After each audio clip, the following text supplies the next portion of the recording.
Hey everyone, this is Tony, Dungeon Master of D&D Raw. And before we begin, I just wanted to say, if you enjoy D&D Raw, we would love it if you would support us on Patreon to hear new exclusive content and updates before anyone else. By contributing as little as $1 per month, patrons enable us to dedicate more time to creating episodes. Our higher level patrons get access to DM's notes, outtakes from our episodes, the chance to add an item or NPC to a D&D Raw episode, and even to join our monthly patron game. We wanted to thank all of our Adventure tier and above patrons for their support this month. So thank you Jeremy Kleinhans, Alinuxfan, and Darquise, and a very special thanks to our producer tier patron, Roy, for serving as a producer on this episode. To find out more about how you can join this list of outstanding people, go to patreon.com/DNDRaw. If you're not able to support D&D Raw on Patreon, we would love it if you leave us a review on iTunes or wherever you listen to podcasts. Now, on to episode 8 of Serviceable Plots. Yes, this is normal. With me today are the following players. Hi, I'm Bethany, and I'll be playing Belinda Walsingham, the half-elf awakened mystic. Hi, I'm Adam, and I will be playing Akiva Conchu, the Shadar Kai Hexblade Warlock. Hi, I'm Mike, and I'll be playing Scriv Whitecliff, the human mastermind rogue. Hi, I'm Giuseppe, and I'll be playing Valen Blackwater, an Aasimar monk paladin.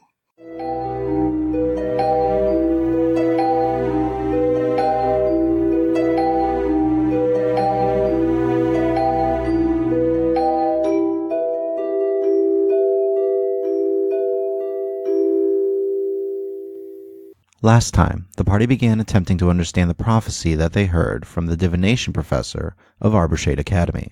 Uncertain of what to do next, Akiva and Valen toured Ahmiran and acquired several items of interest. Meanwhile, the group spoke of their next plans, and Scriv returned to the academy to reacquire the amulet that he had given Horgen to study, since he and Belinda were not sure if the item was safe here. Finally, as the party was keeping watch, Akiva heard a familiar voice call out to him during the night, warning him. We pick up with the party as his patron says, "Something's coming. Be prepared." Great! 100%, it's the voice, isn't it? I recognize the voice, don't I? It's weak, but you do recognize it. Excellent, 100%. So, you all then wake up in the morning. You intended to wake up, like, right before dawn, I believe. Yeah, we wanted to get on the road early. Getting all your stuff together, which I assume most of your stuff is already set to go, so you can just kind of grab it. Yep, Yeah, I'll check out with Scriv. Okay. Did you get it back? I did. Any news? He'll be in contact with me. He'll be expecting an update once we hit the elves. Okay, it's going to be a long journey. We could talk about that after we make sure that Zolas is secure. Again, this is a side hustle. I agree. Let's get going. Was I able to secure ingredients and foodstuffs from either Cora's chef friend or... Yeah, I'm assuming we could, ask Cora to help kind of get stuff together for a price. Cora starts to get things together and works with Jasmal, and she's able to gather amongst all of you about 5 additional days worth of food apiece. So between the pull cart that you wanted to carry all this stuff in, plus ingredients for food for all of you for 5 days, she is asking for 15 gold. I'll pay 5. Okay. I'll give you 5 gold. Also, after, because I was the last shift, right? Yes. I'll exit Zolas' room really quickly and just kind of pull everybody aside. So, I got a whisper last night from you-know-who. Well, we don't know who. He whose name we don't know. Right. He said something's coming and to be prepared. Mm-hmm. That lines up with what we learned. Is it possible that he already knew about this, or that we have informed him by showing you? Not sure. I'm keeping every option open. I know I don't read people the best, but I am very wary of this guy. Well, he's been distinctly sinister, so... Sinister-esque. I also don't... Because you saw it. I saw it. It was sinister. And I will say, that's actually how a lot of my people talk. I didn't say evil, I said sinister. Yeah, so I'm not entirely sure. I hope he's not, but I am keeping the open mind that he is. Well, he's certainly not being helpful. Well, warning us, but we'll see. Yeah, like I said, we'll see. And I'm not trusting with this. And that goes a long way with me, because I try to trust most people. Trust first. But yeah, I'll go back and return and just make sure Zolas is okay in the 2 seconds I've been gone. He would have maybe just finished getting dressed and then follow you out. Yeah. Okay. Yeah. I figured something like that. He has to make his own preparations to leave. Yeah, so. All in favor of just deciding on a name? For the guy? For the guy. I would say, I was thinking about, darkness, but in celestial, because it'd be fancy, but that's actually tenebrous. Would be a little confusing, a little misleading. So perhaps shadow, which is umbra? Umbra? Sure. It's We'll up to henceforth Adam. refer to him as Umbra. Awesome. Now we can at least... No one wants to talk about a mysterious figure that can't be named. He whose name we don't know. Yeah, see, that's way too cumbersome. He who must not be named. Yeah. I guess that's better than calling him Mr. Black. Mr. Black. Mr. The Black. man in black. I thought about something that flippant, but I'm worried it might be... Well, you know what? It might actually set Akiva at ease. We could just call him Mr. Black. Or do you like Umbra? I kind of like Umbra because we could also use it if in terms of, well, I'm only thinking of we could also use it if we're not in close company. I can just, if I ever get a message from him, I can just say Umbra. Umbra. And then you guys know something's up. Yeah. Cool. All right. Okay. Umbra is the party safe word. Basically, yeah. Pineapple. Oh no. Anyway. Uh-huh. So, you guys are heading out of the city early in the morning. The sky's just starting to get light. As you are heading out, you notice Olga is actually with the guards this time as you are walking up, and they're like, I assumed you would have probably had left yesterday, but I take it you laid low for a minute? We had some business to wrap up, and we wanted to make sure we were prepared, so we had a quiet day here in Ahmiran, and we are leaving as good as our word. All right. If you don't mind, I'll walk with you.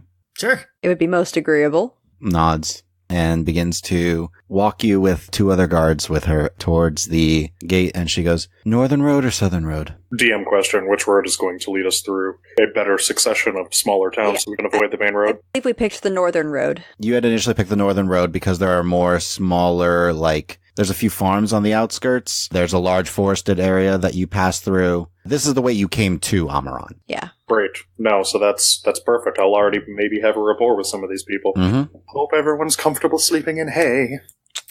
Oh boy, I'm totally not a city slicker. Everyone else here, fine.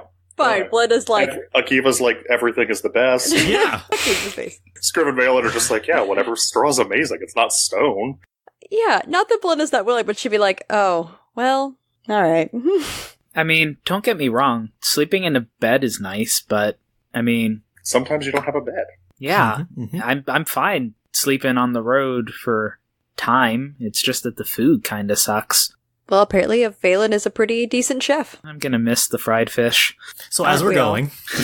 So as you're going, she does escort you to the gate. Is there anything you would like to talk about on your way there before you guys leave Ahmiran? I'm gonna ask her, could you perhaps stay in contact with us if anything like this should occur again? I know you can send me any sort of correspondence in Orinthal. Very well. Where should I address it to specifically? You could address it to my mother, Rose Walsingham. There is a briefest second of a pause in her step. Ah, I wasn't sure. Yep, the family name's somewhat recognized, thanks to her, but you should be able to always get communication to me through her if need be. And in exchange, I will let you know once we have arrived with Zolas, just because I think you would find some reassurance in that. That I would. It's appreciated. Thank you. So, question of the day, is Zolas's crew just staying there? No, they left, right? So when you guys went to the docks to look, you didn't see their ship. Yeah, they left, was our Oh. understanding, is they were just dropping him. Okay. All right. So you guys heading out of Ahmiran then. Mm-hmm. Yep. Okay. So as you guys head out of the city, the large stone walls disappear out of your view behind you over the rolling hills. It's a nice day out. Clear skies, a little bit of a cool breeze, and you proceed along the path. You pass by a few merchant carts on the route, but for the most part, your first day is pretty uneventful. I did have a point of discussion for along the road that would make sense earlier in our journey. Absolutely. So, I don't know if you guys caught this, but Scriv is from Veripol, which is outside of Orinthal. It wouldn't be too far out of our way to stop by. Sure. Would Veripol happen to be in the northern outskirts, Tony? Basically, as you are traveling, you would pass by Aspenbrook first, and it is maybe half a day's detour from Orinthal. You'd be traveling like more southwest before returning west after leaving Aspenbrook. You know what? A serpentine pattern might be good. Again, it takes slightly longer, but we're trying to keep people off our trail. Yes, I think that would probably be a good place if we needed any sort of support or refreshments of any kind. And I don't know that we're going to have like a home visit with Scriv's family, but I'm sure he would appreciate, or I don't want to speak for Scriv. Would that be something you would like? I need to give an update with regard to the task that I was given. I'm interested in meeting your parents, so... I believe that Paladin Whitecliff would be happy to welcome guests into his home. Paladin Whitecliff? Do you mean your mom or dad? Yes. You refer to them as Paladin Whitecliff? Yes. This is normal. So briefly, just because Belinda brought up her mother's name, Valen, do me a favor and roll a history check for me. 18. Yeah, you have heard of Rose Walsingham, but you've usually heard it as General Rose Walsingham. Oh boy. Huh, neat. So both of y'all militaristic. Great. I mean, that doesn't mean I was militaristic. No, I just mean your families. Yes, military family. All right, so that first day, as you guys are traveling out, anything else you guys want to do along the way? Train. Yeah, I was going to say. So you're doing some training when you rest? Mm-hmm. Definitely. I want to be working with Scriv on his stance. There's footing involved. That's where I'm at with him. Okay. You notice Zolas is watching you guys with interest as you spar, but he just goes about his business. So, Akiva, Yes? you have not been to Orinthal. No? Would it be helpful to have sort of an Orinthal primer? Sure. Like, sort of expectations, ways of interacting with people, taboos. Okay. Since I'm from there, you know, maybe I could help prepare you, just to help navigate those sort of situations. Yeah. Maybe a little bit about the history of the city, Okay. the magic sewers. So, quick question, Magic Akiva. sewers. Yeah. In Ahmiran, you had mask on anytime you were outdoors. Yeah. On the road, do you have mask on at all times? Please tell me it's the mask that just looks like his face. The answer's probably no, because we're... No, because we Close determined company that and- the reason we have good cloaks with hoods and whatnot is just, you know, you can flip it up when you need and you don't need to be uncomfortable. Just checking. Cool. Anyways, please continue. So I don't know how much, Tony, you want me to go into, like, what Belinda's going to share with Akiva, but more just, like, don't go up and just talk to people, don't make too much eye contact, definitely don't bring out Lazarus. This does not seem like a fun place if I have to tiptoe around like this. Everybody tiptoes around, it's Orinthal. If you've wondered at all why we've circumvented it in all of our travels, it's not the best that these people have to offer. This would make sense, yeah. Yeah. I mean, there's a lot It's of fascinating impressive. things. Yeah, a lot of fascinating people. There's opportunity. This is the seat of power, Okay. but it's also a dangerous place. There's more to gain for learning about the people of this plane by going around among the homesteads and the small towns, and even the moderately sized towns, such as Ahmiran. It's a working town. Politics rules Orinthal. Yeah, it's Right, about you government. told me about this. It's about nobility. It's about societal hierarchies. Yeah, none of that ever makes sense to me. All right, so there's levels of people. There's people Okay. way up here, and then Okay. there's us, and we're way down here. Why? The fun part is asking why. Yeah, short version. They have power and money and influence, and we are no one. But that makes them more important than us? Yes. Yes. That doesn't even make sense, though. I just quickly nudged Scriv and Zolas. How much are we putting down? How long before he asks why they have power if he can just kill them? It's the logical question. No contest. That's when I'm gonna start pulling out the cataclysm I mean, pieces. okay. Yeah. Yeah, sure, they have power, but that doesn't necessarily make them a better person than the rest of us, especially when we all are gonna die eventually anyways. No, it doesn't make them better people. It makes them more powerful people. It makes them people you don't want against you. So, think of it as a game. It's like a game of Cataclysm, right? Like Okay. Scriv's been teaching you. I've already been setting out the pieces. He just freezes when he hears the word cataclysm, like mid putting a piece down. No, he was preparing for this. I saw this coming a mile away. Just, yep, here you go. Here's the comparison between your footman piece and your Girdis or your Thoven. Notice pieces are taken and pieces are sacrificed. That is how it works at Orenthal. And then you have pieces that move other pieces.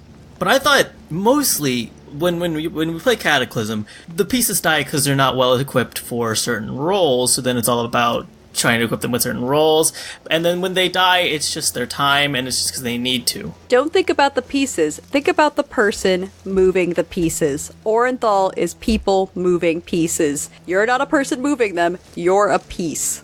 I disagree. I think it's all about positioning. It doesn't matter who that person is so much as who they can move from where they are. Yes. Yes. I'm saying you're not playing the game. You're in the game. But the game's supposed to be fun. No. It is fun to the people in power. Yes. For us, it is not fun. How can you play a game that's not fun for some people, but some fun for others? That doesn't even... That's almost the exact opposite of what a game's supposed to be. It's supposed to bring fun to everybody. I know, Scriv, you disagree, but I've spent a good part of my life at Orinthal. It's just that every town council winds up being the same, no matter what town we go to. And then you just have to have proper positioning when it comes to interacting with them. So he's like a clan leader! Not incorrect.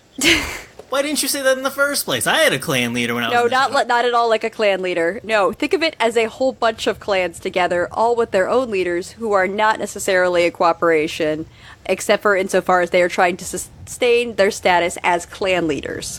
What? It's King of the Hill. Yes, there you go. You want to stay on top. Okay. Some people are meaner about it than others. Orenthal's filled with those There people. are good people in Orinthal, too, but these structures have their purposes. They keep the kingdom running, not a perfect system. These things, what did you call them? Agendas? They don't make any sense to me. Do you not have an agenda ever, Akiva? No? You do. Your agenda is to see the plane, meet new people. I mean, that's more of like a plan or like a wish. Same meaning, different word. I thought an agenda was something evil. No, these aren't necessarily evil. They could be. You have an agenda of joy. Okay. This is more about power. All comes up to this power thing. Yes, that is exactly what it all comes to. So, the reminder is, people have power, we do not. We just want to get what we're doing done. We do not want to make trouble as much as we can.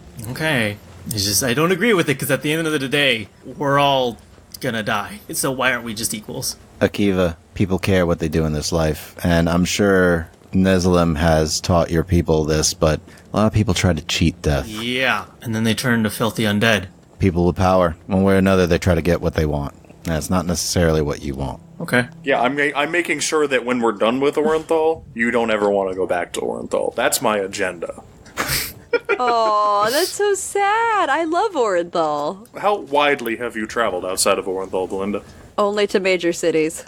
Okay. And a couple times to Veripol. There's a lot out there. Yeah, I mostly traveled for work, but I do look forward to visiting Veripol. Well, at the very least, you guys have told me it's a really big city, and I'm interested in seeing that. Yep, it's the greatest city there is. You know, Ahmiran. Yes. That's a district, basically. Oh, I'm excited. Big city. Lots of people. There's going to be an unimaginable number of people. I've never seen that many people, so I'm interested. Yet another reason to stop by Veripol, kind of reset, prepare for the next phase. Yeah. That'll be good, ultimately. So, it's going to be 2 days before you arrive at the more forested area, the Whispering Woods. And then a few days after that before you arrive at the tiny, tiny town of Farrowvale. Next couple days, there's actually a light rain throughout most of the day, but it's still pretty nice out overall. Rain only lasts like a couple of hours. During this whole thing, can I be trying to train Lazarus to play the flute? Or the lute? The tiny lute. The tiny lute? Sure. Do you know how to play the tiny lute? Nope. I help. Lazarus is basically plucking strings. Like, that's it. Okay, I'm imagining Scriv at one point sees what's happening, is like, let me offer some assistance here. I read a book about music theory once.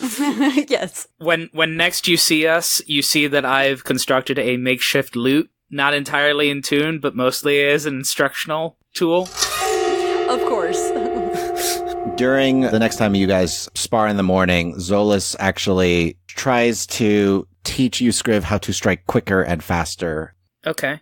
Right, so we got someone working on your speed, we got someone working on your footing. On the third day out, you guys do arrive at the edge of the Whispering Woods. And on your fourth day, as you are traveling through, coming across a small bridge that goes over a river that flows through. Oh, Tony, one more thing. I'm putting a psionic sensor on the amulet every day. Okay. Just in case. Sounds good. Valen and Belinda. As you're traveling through, you hear some voices just a little bit off the path as you're traveling through the woods. They sound aggressive in nature. Aggressive as in they are presently doing something aggressive or simply hostile? Like they're arguing? You catch the words, what do we do with them? Oh. Do we want to talk our way through this one and deal with the fallout if something else happens? Zolas. Yes. There are some men in the woods over there that seem to be debating what they're going to do with somebody. They don't sound particularly friendly, and you have places to be. Do we have your leave to stop for a moment to try and potentially save someone's skin? By all means, let's do it. Great. All right. He just casually places a hand on his rapier. Wonderful. So, all in favor of me going ahead, seeing if I can't defuse the situation while you all scatter around and come in if necessary? You want me to come with you and try and kill him with kindness? I was about to say, I think I might be able to help with the talking part. Then, absolutely, you come in. We'll present a nice juicy target if the others need to flank. Yeah. I would suggest, since they're already upset, Akiva, that we don't try to kill them with kindness, and that if any killing needs to be done, you actually use the sword. Okay. Hopefully, we don't get to that. Bad guys. Got it. Yes. We are not taking chances right now. We have too many things to do, and we cannot risk Zolas. So, just let's get into it if we have to, alright? Sounds like a plan. Okay. I'll perch myself on a nearby tree. I'll kind of circle around but stay Scriv's close just already to Zolas. fading into the woods. Yes. Yeah. As he does. He gets it. Yeah. Good scribbing. We're all, teaching him things like he doesn't know how to fight, but it's like, no, you do. We're just making you better. Oh yeah, Belinda has no interest. She's like, Scriv knows what he's doing. He's got this. He's a professional. Scriv's good. You're good. We're just Yeah. gonna make you better. Alright, so, Belinda and Valen, Yep. power duo, walking straight into a group of angry dudes. Let's go. All right. Off to the side to where obviously it'd be hard to hear us and see us. I'm going to stay close to Zolas, but I can cast Silent Image, right? And a 15-foot cube is the size. Yes. Can I just make a bush on top of us? Yeah. Yeah, that way we just look like a bush. I love Silent Image for... Yeah. I don't have Nice. I don't have stealth, but... All right. Tony, I'm going to put my psychic focus on precognition. No problem. So as you guys are walking over just off the path around a small copse of trees, you see 10 figures. Oh. Ooh. Okay. 4 of them seem to have crossbows, all pointed towards another figure. The other 5 seem to be kind of in a half-moon circle around what is a humanoid figure with yellowish skin, long pointed ears, and a thin beard that runs straight off of his chin. Do we not know what this is, Tony? You can roll an Arcana check real quick, if you would like. I will. I would like... Because we can all see this, right? We're just out of sight, some of us. I assume you and Scriv kind of moved a little bit, but then move, Yeah. push. Yeah. Well, Scriv is going separate. Yes, screw Yeah. separate. I'm Yeah. with Zolas. Yeah. Right. That's a very strong 4. Kiva? Very strong. 7. Belinda? 13. Scriv? 13. Hey! Okay. The two of you have read about this at some point, but this is a Githzerai Oh, snap. Oh. who is kind of in a defensive stance. So hold on. So he's there, and then there's 4 with crossbows and 5 surrounding him in a half moon? Yep. And what, are they brandishing anything, or? The one that are surrounding him all have scimitars in hand. Cool. As you begin to approach, Not stealthy for Valen and I. We're just walking up. you see one of the figures that is partially surrounding him is a little better armored than the rest. He looks like an older male half-elf, and as you're coming up, he turns and you notice a red sash tied around all of their arms as they come up. The main guy has curled auburn hair, very dark eyes, pretty short overall. He's actually a little under 5 feet. As he turns and, hey, what do you want?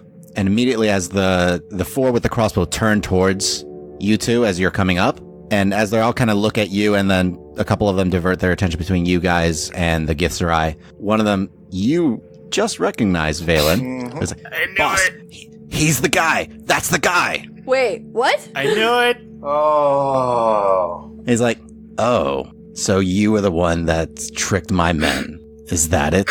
You're the one that hired men stupid enough to get fooled in that simple runaround like that. Seriously, this is your operation? I hope it's all of you. He looks at the rest of his men. If you have more, you can bring them. I'll wait. But, I don't... Why would I do anything that you say? well, let me counter your question with one of my own. How attached to your kneecaps are you? Just his or everyone's, Valen? Just want to be clear on that. Oh, most of his men, I'd go for their elbows, really. I don't want to cripple them for life. Yeah, they're just tools of the man in charge. The man in charge deserves to be crippled for life if he is really running an entire operation of bandits, and I want to make sure that he never comes after me again, so I ask, your kneecaps, how attached to them are you? Are you threatening me? Are you seriously threatening? You're outnumbered. So think about that for a moment.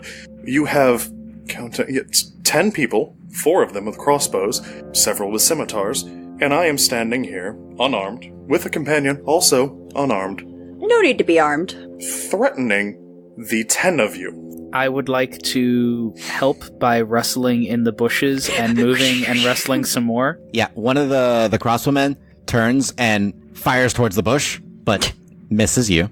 And just and he starts to reload the crossbow. The other 3 are just focused on you, and they're diverting their attention. So, question, Tony. Yes. Is this guy, he's just a guy, right? He is a half-elf. He is mortal. He bleeds, right? No. I just want to ask him a question. Yes. In his mind. No, I'll ask it out loud. Are you intending to harm this creature, but as a forceful query? Ooh, okay. Why don't you explain what that does? So I ask him a yes or no question. He must be able to see and hear me, and needs to make a wisdom saving throw or reply with a truthful answer. Yes. Well. And he kind of looks like, you know that planar creatures tend to be of interest to the Staff Federation. We're just gonna turn him in. Do people fall for any of you? Or is it just the fear of the swords? Other people just don't have a lot of resources at their disposal, and I guess they're desperate. It's the only explanation. So, I think we should make them an offer. What do you think, Valen? I implied an offer. I asked him about his kneecaps and their joints. Yeah, they don't seem to be getting it, though. I think we need to be more forthright. There seems to be a bit of a disconnect here. This is very simple. I don't have time to kill all of you. I don't necessarily want to kill all of you. I have places to be. So, we can end this peaceably. You can leave, and I will not destroy your livelihoods for the future going forward. You can attempt to harm us, and I will destroy major joints across you and all of your men, and it will be very difficult for all of us to hear and see, because there's 10 of you and it will take a moment, and then again, we will go on our way. Or, and I don't want it to ever come to this one, if it gets very bad, I will start killing you. And that, I hate that. Well, I is it haven't killed killing anyone them? Yeah, I mean, maybe killing's not even the best way. Maybe we just leave them horribly injured. I mean, that would save time. That was the middle option. Because that's if they attack, I can't have them coming after me a third time. That's just the rules I go by. You've had a chance to end things peaceably. I'm giving the rest of you a chance, but if we get to this, there's going to be injuries. They're going to be lasting. Yeah, look, you could tell, Valen, this poor man is suffering. It looks like maybe this is almost giving him a headache. I would hate for that to happen. So, Tony, I'm gonna do my thing, my mind thrust, though that sounds horrible. Meanwhile, while I'm rolling that, Valen, can you roll an intimidation check with advantage for me? Because I help! So, let me know, Tony. Roll your damage. Yeah! 5 points of psychic damage. He's got a headache that I mysteriously foretold. 22. All right. As you're talking, you see he just grips his head and that's a shame. You were right, headache. Yeah. He's got choices and he doesn't... Yeah, and I would hate for that headache to get worse just from all of this stress and not just, making this simple for all of us.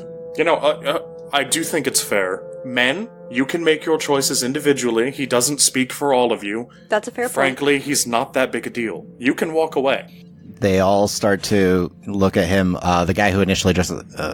boss? He stares at you. Stares back at the Githzerai, who, now that you're a little closer and got a better look, looks already pretty injured. Yeah, we'll go again, Tony, on the mind thrust.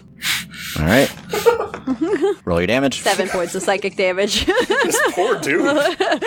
He doesn't know what's going on at all. He's like, No. These migraines. Maybe I'm just psychic and I just know what's gonna happen. Meanwhile, sorry, Scriv and Akiva are hiding in bushes, real or It's okay. created. I just want to make sure to note I do have my mask off, because that might come into play later. Mask In terms off. of, intimidation whenever I come out. My head. Oh, it's getting worse. Wow. It seems like you're really struggling with the decision. I don't think he's used to thinking. Yeah, it does really tax the brain. You notice all the crossbowmen's, their crossbows are shaking. by the way. Come on. This is creeping me out. And the men lower their crossbows. You see, like, several of them breathe a little bit, like, relief as they're still staring up at Valen a bit. Oh. Now, it's the right call. I would also recommend some kind of vocational training. There's constant ships going out of Ahmiran that you can make an honest living on because... Valen, I think the man's had a hard enough day. I think he can figure it out. They'll talk amongst the group, right? She's right. Yeah. Valen, huh? Oh, yeah. Oh, did I not introduce myself? No, I apologize. I don't think we got to that point. My name is Valen Blackwater. Mm-hmm. I travel all around these parts. If you haven't heard of me, you'll probably hear the name on someone's lips eventually, because I do travel these roads, which is important, because I've come across all of you now, multiple times, at the banditry, and you don't get a third chance. You know, I think you were right about vocational training. There are a lot of possible avenues out there for alternative professions. And their arms are all intact. They can still work. Yeah, and it should help with the headaches, too. Yeah. Labor cleanses the mind, the body, and the soul. Go in the light of Eshenai. Live. Eshenai? This is too much. Valen Blackwater. I don't believe I stuttered. No, you were very clear. All right. I'll remember that it was you who talked me out of these ways. Yeah, well, we're going again, Tony, by the way. I got What's your DC? 14. I swear, if you knock him out after Roll your damage. I rolled 10 damage. he's all sarcastic and then just drops. He, as he like, and you see some blood dripping from his nose. Guys, let's get out of here. What is it? He's looking a little rough. And they start all just heading northward. Great. Blessings be upon you. All right. Well, I think we have a newfound friend here. Yeah, I'm going to immediately rush over to him, see how bad he is. He's wounded, you said? He's badly wounded. It looks like he took a bit of a beating. I'll drop the bush disguise and make my way over. Sorry about that, Scriv. I know you were prepared. What are you talking about? I'm already next to Valen, helping him apply medical attention. Like, on a scale of 1 to 10, how busted is he? He's like a 9. Oh, okay, great. I'm gonna dump all my lay on hands pool into him. You see he's holding his arms up, but one is shaking badly as you get closer. And he's still holding him up kind of like he's not sure what... No, that's fine. He's got his hands up. I will go and I'll grab one hand with my left and calmly place my other hand on his chest, and I will dump, let's say, 10 points of healing into him. And just be at peace. Be at peace. Initially, you see like he's about to like strike at you, but as soon as the healing goes in, and soft. Yeah. Thank you, my friends. Sorry, the first people you ran across today apparently were... Yeah, can guarantee you not everybody's like that. I don't think that's his concern. Are you okay? Do you need anything further with healing or some other sort of attention? No, I will be fine. I appreciate the help. What's your name, stranger? Doc. Where are you going? Where are you from, if you don't mind me asking? I came from the Astral Sea. I came to warn whoever will listen. What's going on? Oh, anyone else just getting a really, really bad sense that everything is coming to a head? Apparently, and quickly, because literally everyone is warning us in ominous ways. What's the warning? Oh boy, yes. Yeah. Speak your warning, friend, and we may have people more important than us for you to tell. I'm gonna hit him with my healing hands. He still sounds hurt. It's another 3. He's starting to look a bit better. Demons are traveling the plains. They are not confined to the lower plains as before. My people can usually take time to travel to your world and your plane, but we could not. I had to go around by another means. Are you saying your usual planar travel is disrupted in some way? Yes. I am not certain as to how. Huh. When did this start? Well, we attempted it some time ago, but I simply just arrived on your plane maybe a day or so ago. Did you come to warn just whoever you could find? Yes. Your plane seems more difficult to get to. I am not sure why. Can you walk? Yes, I am fine now, thank you. What about planes between the other planes, like between the Shadowfell or the Feywild? I have not tested the Shadowfell or the Feywild. My original home is Limbo. Yeah. But I seem to have needed to travel to the Astral Sea in order to get to here and find a portal to here. It was very difficult. If I can pardon me if this is rude, but why do you care about warning us? We are trying to warn everyone that could potentially defend themselves. My people are traveling the plains because chaos is erupting everywhere. Can I make any sort of arcana or history check because of my knowing of the Shadowfell and how travel works between the planes to understand what could affect something like this? You can roll an arcana check. Natural 20! What? 21 is the total. Because it's +1. Because it's +1, but still. Okay. The only thing that you know of that could possibly stop someone from entering a realm is a god. That can literally stop people from entering a realm. That usually means that the god themselves has to have attached themselves to that realm. Okay. So why the material plane, which has no specific god attached to it, would be closed off? No idea. Okay. I'll share that with the group. Well, that's domino number 1. Ruxus is up to something. He's the one who guards the gates. I have no reason to believe that Archon himself is broken free, but the abyss itself is sealed off by Ruxus. But it sounds like it's not. It seems the blood war has expanded. So this has been going on long enough to have a name? The blood war is the eternal war between devils and demons. It exists in the Nine Hells. Law versus chaos. It's basically all there ever has been. And now you're saying it's going to show up here. We believe it is showing up everywhere. From what our scouts have checked, demons are running amok across the plains, attempting to establish footholds. It matters not what plane they are on. You can only truly kill a demon in the abyss. I am now very interested in getting back home. Has there been no sign of heavy demonic activity here? I throw a glance over to Akiva. Only ghouls, but that's undead. That's not demonic. No, but you did hear that something was coming. Yeah, that's true. Yes. It is possible your plane hasn't established a foothold yet. Somebody's definitely trying to get messages through. It's not just you and your people. We could take this positively. We could assume that our realm is difficult to get to, and we haven't noticed a widespread and noticeable uptick in demonic activity, because perhaps if things are expanding and the gods have receded to begin dealing with the threat, they have all chipped in and tried to insulate us from the worst of it. Can I silently kind of put out a message to Umbra? Can I just be like, do you know anything about what's going on with the Nine Hells, or why they'd be invading? And just see if I get some sort of response. Roll straight charisma. Okay, 20. Okay. The Nine Hells are not invading. Archon is spreading his reach, it seems. Something is stirring in the abyss. Oh no. I don't like the wording, because if it was Archon, he would said Archon is stirring. It's something else other than Archon. I will give both Belinda and Valen just a glance of, and just be like, Umbra. Belinda will give you indication. You could just tell me telepathically. Umbra is saying the Nine Hells aren't invading, and that it seems Archon is spreading, and something in the abyss is stirring. I think that means something other than Archon, from the way he worded it. Okay. So meanwhile, I look at, while they're communicating, I'm looking at Doc. Can you come with us? We have people who need to hear what you're saying. I can, yes. Great. Everyone, let's start walking. Yeah. Doc, is there anything that we can provide to help you here? I don't know if that's food or equipment. No, I am all right. I simply wish to inform as much as we can. We are trying to spread the word out, for our own homes have been attacked as well. I will caution you, this message won't be something that most people will be able to deal with. We're just people. We're hoping we can get this message from you. Who will be able to deal with this message? I know a guy. Yes, will you take me to him? Yes. Yes.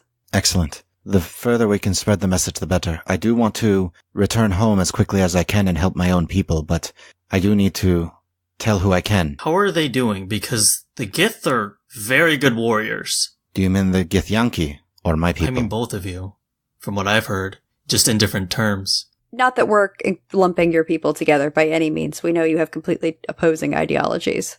I just meant both sides, the Githyanki and the Githzerai, have been noted to be formidable. I do not know of the Githyanki. We have not kept, of course, in touch with what they are doing. We did have to use the realm they normally travel in order to get here, though. It seems travel in the Astral Sea is the only way, so far as we can tell, to arrive upon your plane. I'm not incredibly familiar with planar travel. When you return, Do you go alone, or can you take someone with you? Through a portal, if I can find one, I can return with people if you travel through the portal. Not that I'm volunteering. I don't think I'm equipped for that, but... You would not do well in my homeland. No offense meant to any of you. It is a realm that we must struggle to maintain, which the struggle is getting more difficult now. In what sense do you mean, beyond the intrusion? We must divert our attention from the maintenance of our own homes and the coming demonic horde. So we need to bring you to someone who can get your message out, and then you need help finding a portal or a place for a portal? If it is all possible, yes.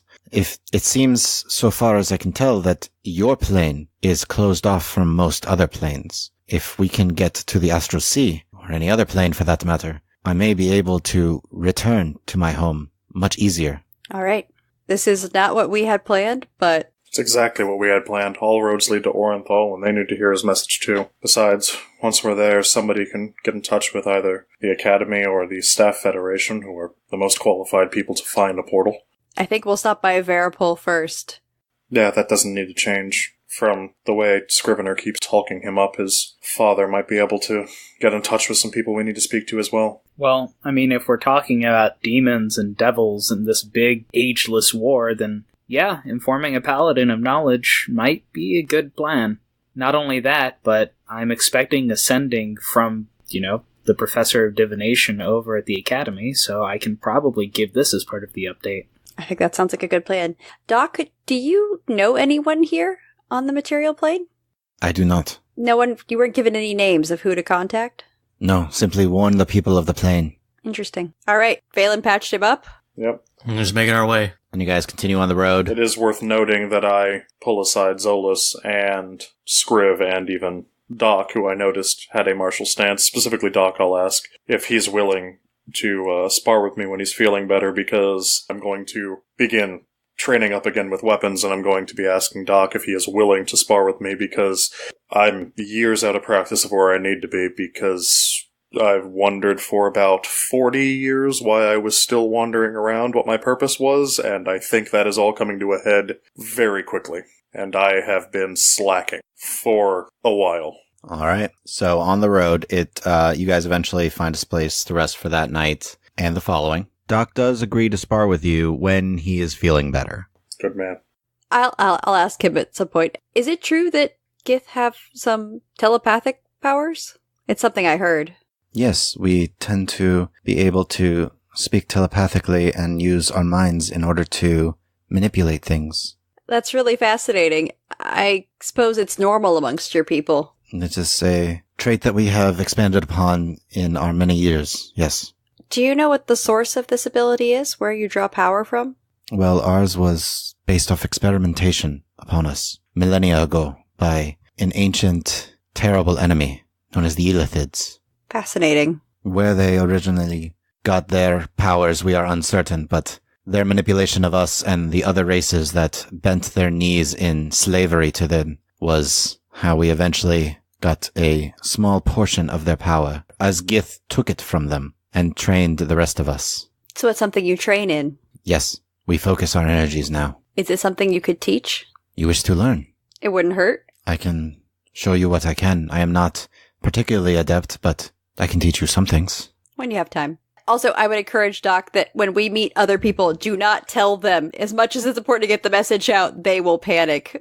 Very well. We want your people prepared, not in a state of panic. Absolutely. I understand. Or do your people not train in order to hone their minds and guard their emotions? No. Tragically underutilized skills. Not at all. From what they've told me, they train to just amass power. That sounds like a Githyanki method. Oh man, we're training him up to be such a great anarchist. Well, it's complicated, but no, the normal people of this realm are not prepared for this sort of thing in any way, shape, or form. But we're taking you to the people who are. How common are the Githzerai, by the way? Like, on the plane? Because I'm trying to determine whether or not I should They're not super common. Would I be familiar with them in concept? In concept, yes. Okay, then. Cool. I'm just really quiet, taking in a new form of life. Oh, I've never even heard of them. I'm just doing my thing. I've got bigger fish to fry than someone who looks weird. I've read about them, but Yes. So you continue walking, and the following night, as you're approaching the tiny, tiny town of Fairvale, which is mainly just a lot of farmhouses and then a small inn and a small shrine to Vumera. perfect. Approaching it for the evening, as you're coming up, you notice, just kind of coming up, it's quiet, and you see at the entrance a woman that's just kind of standing there kind of on her staff. She's approaching the door, and she's kind of looking in and stepping inside as you initially walk up. I'm assuming you guys are going in to rest for the evening. Yep. And stock up again. Yeah. Yep, as it's been mostly just little farmhouses, so you haven't been able to restock on anything. As you come in, Zolas kind of looks towards the Temple of Vumera and says, before we turn in, I wouldn't mind stopping in there for a bit. I'll come with you if you'd like. Yeah, I wouldn't mind that. And he's going to start to proceed towards the shrine if you're going with him. The rest of you, as you kind of all walk in, no one is currently there, just the older woman that's kind of standing just inside and seems to be looking around a little bit. Oh, if we were approaching town, I'd like to say that I lent our buddy Doc here my mask. So yeah, he'll wear it and kind of like keep his hood pulled, and he'll stick around with you. As you walk in, the older woman just, I didn't hear you there. Please, can someone help me approach the counter? I'm trying to get a room here for the night. Sure. So as you come up, as you look, Akiva, you see the old woman is blind with milky white eyes and says, thank you, dear. And gets serious for a moment. Why are you on this plane, dear? And that is where we're going to leave this episode for today. Thank you all for listening. Please share this with your friends and follow us on Twitter at RulesAsWritten, or check out our website, dndraw.com, and feel free to email any questions to the DM at dm@dndraw.com. Also subscribe and leave us a review or comment anywhere podcasts are found, and please check out our Patreon at patreon.com/dndraw. Have a great day!